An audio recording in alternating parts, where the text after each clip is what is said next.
How to sign up for AOL Mail. Hello guys, this is Atticus and welcome back to another tutorial video.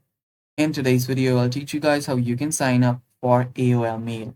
So without any further ado, let's dive right into it. First step is open up your web browser and simply search for AOL. After you search for AOL Mail, simply hit enter and there you should be.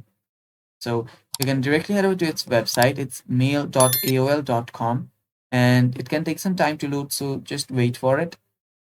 After you're on the sign in page, on the bottom you'll find create an account option.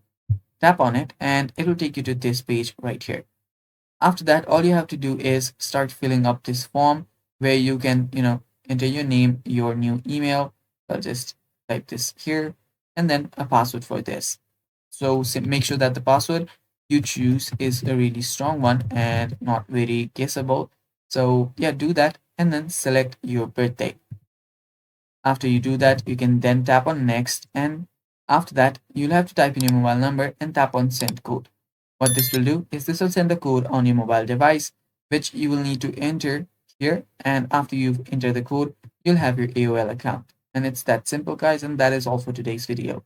Thanks for watching. Stay tuned for more, and bye bye. Take care.